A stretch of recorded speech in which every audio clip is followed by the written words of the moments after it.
And that's a really important function of money, because it enables you to understand relative value. And this is the rot that is at the heart of our society, is the fact that money loses its purchasing power and assets don't. Part of my problem is I think that when I go to the bank, I get my £10 and I put it in, and that's the way banking works. But actually, money doesn't work in the way that I believe it works, does it? And that's what we're not answering. Why, as far as I am concerned, money, and I think as far as the Bible is concerned as well, money is ensuring that everybody's needs are met and the needs of the planet are met. That, to me, is the why. What is money, and how is it helping and indeed damaging our society, our health, our wealth and our happiness? Well, this is the Manna Journey with Phillip Ullmann, and we'll be putting the question of money to our guest today, the financial expert Dominic Frisby. Hello. The Manna Journey is the catalyst for change in our world. It's a consistent source of truth for the next generation and current leaders. Our mission is to change the world by reframing our current governance, by using ancient wisdom to solve modern problems, and by shaping innovative new businesses to have a culture of pursuit of purpose.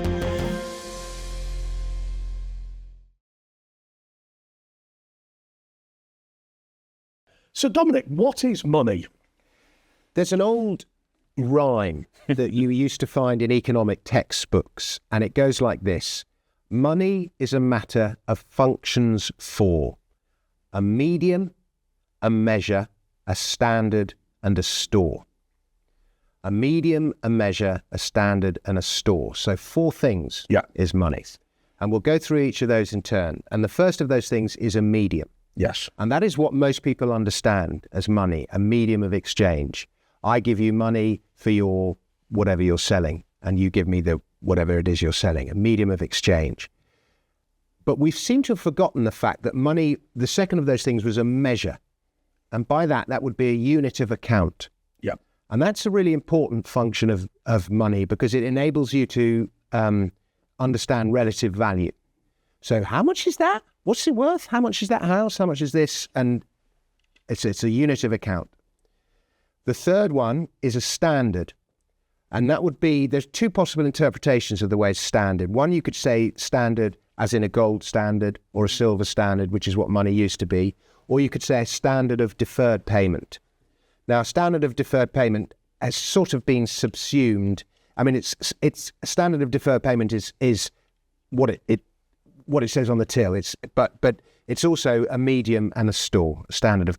So people now tend to say medium, unit of account, and the final one, store. Yes. Store of value.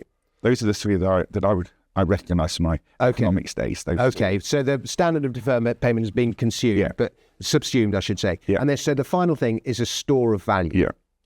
Yeah. So I hire you, Andre, to do a job. You expend energy doing that job. I give you some money for your spent energy. And at some point in the future, that money is a way of storing your spent energy to be used at some later stage. Now, the money by which we operate today, which is commonly known as fiat money, we'll call it government currency, is a good medium of exchange because of the advances in fintech, financial technology. And so you can now, not having any cash at all, you can just go into a shop and go plop with your phone and you can buy something. So it's a good medium of exchange within a country. But once you get into cross-border transactions, different governments and everything, it's not such a good medium of exchange. And we'll come to that in more detail. It is a terrible store of value. Yes. And this is the rot that is at the heart of our society, is the fact that money loses its purchasing power and assets don't. And I'll give you one example. Since 2020, the pound has lost 1/3 of its purchasing power, just in the 4 years since 2020. Wow. In this century, since the turn of the century, when Gordon Brown sold our gold just before 1999, the pound has lost more than 90% of its purchasing power. Wow. It is a terrible store of value. But because of what is called the money illusion, we think we don't realise it's constantly having 5% of its purchasing power eroded. Because I always think a pound is a pound, but actually a pound can be a euro or €1.50 or €2 or whatever. It can be, but if you just think how much less house your pound buys you than it did 10 years ago, or how much less stock market, or how much less shares in Apple, or how much less Mars bar, you get an idea of what a shocking store of value pound is. Well, part of my problem is I think that when I go to the bank, I get my £10 and I put it in, and that's the way banking works. But actually, money doesn't work in the way that I believe it works, does it? Money is debt. Right. The only form of money, there are two forms of money that aren't debt, and they would be commodity money. So money that is, gold or silver or cigarettes were money, or brandy. In certain prisons in America now, they use mackerel as money. They call it max because the packet of mackerel are about $1 each, and they're a set weight of mackerel, and they just work as money. Yes. Particularly, there's loads of mackerel because they all eat loads of protein, while they're weightlifting in the prisons and all that. Well, I suppose any commodity that is of value to anyone becomes ubiquitous. Yeah. Well, that's why commodities were always money throughout history, because the money itself has value. But if you think of the pound or the dollar or the euro, that has no intrinsic value to it. It's not backed by anything. It's just the law that it's money. And in fact, it is debt. It's not even a thing. It doesn't exist. Like even cash makes up now less than 1% of all the money there is. And all that money that's digital money is just debt. And when you go to the bank and you deposit your salary in the bank, people think it's there and they're holding the cash for you. They don't. You're literally just lending the money to the bank, and the bank is lending money to a gazillion other people. And when you go into the shop and you buy, a packet of fags or whatever you buy with your money, all that's happening is your phone is talking to the credit card reader. So the one credit card company is talking to a credit card reader, is talking to a bank, talking to a thing, and there's just a million different exchanges of communication going on between parties who trust each other. And so all it is a million different promises being exchanged by message. And then if you go back to the meaning credit, yes, it means belief. And so and Adam Smith once said, all money is a matter of belief. But Dominic, before we go on to Phillip, let me just ask you this question, because I've got a banknote in my pocket which says I promise to pay the bearer of the sum of £10. So hang on, my understanding used to be that what I would do is I could go into the Bank of England, I could get my £10 worth of metal that's in the vault, but actually I'd be very naive to believe that, wouldn't I? Originally, a pound was a pound of sterling silver. Right. And a pound of sterling silver is quite a lot. And this actually goes back to the Roman libra. And that's why you would see the pound sign is actually LB amalgamated into one thing. Interesting. Libra. And the penny was always a D, which is the denarius. Yes. So the roots of our money go all the way back to Romans, and Roman money goes back to the ancient Greeks and before that. But anyway, a pound was once a pound of sterling silver. And in fact, the word silver and the word money are interchangeable in more than 100 different languages around the world.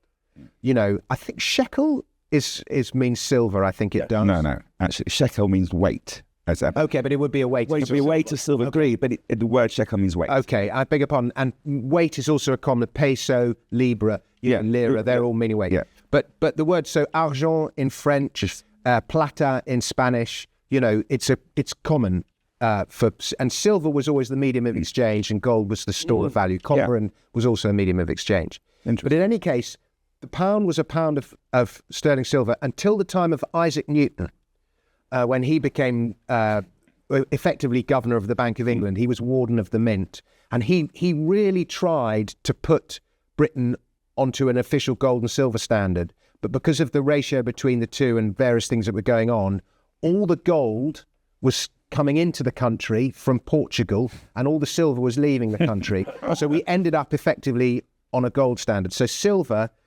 was money basically until in England, the 18th century. In other countries, it was later. But when you says, so that I promised to pay the bearer the sum of £10, that should actually mean £10 of sterling silver. But actually, it's £10 of nothing. Yes. So it's a promise to pay nothing. But this is the amazing thing, Philip, because actually, like what Dominic says, I mean, if I think about it and I think to myself about the store of wealth, hang on, at one point, my £10 note in my pocket got me £10 of silver. That would be an extremely valuable item, wouldn't it? Can I take it back a step? Yes. Because I'm familiar, I completely agree with what you've said, Dominic. The three functions of money: store of value, unit of account, means of store of medium exchange. Medium exchange, store of value, unit of currency. The three, I agree with you. The question is why? This is the bit I'm asking you. Why? It's all very well, we have those three functions. Why do we need money? Take it back a stage, back to the basics. Well, we need money because without it, society falls apart. I mean, money is I always describe money as the blood of a society. Yeah. And we need it to function, because without money, all we have is barter. And you have, I mean... Can I just question you on that, by the way? It's interesting. That's what the textbooks say. If you look at the real world, never happened. What do you mean? Barter. The way the economics textbooks explain it to you, they say it started with me wanting to enter into an exchange. Yeah, so we started with what they call the coincidence of need. I've got a cow, you've got grain. If I want to find grain, I need to find somebody who wants to swap my cow. Yeah, a double coincidence of what? That never happens. I didn't say it did. No, but I'm just explaining to you, because that is the starting point of means of exchange. That means that you're saying that whatever I've got, you've got to give me something in exchange. Well, I said without money, all you have is barter. But money precedes civilization. Wonderful. Money is there before, at the beginning. The first thing is money. The very first metal we used was not copper, it was gold.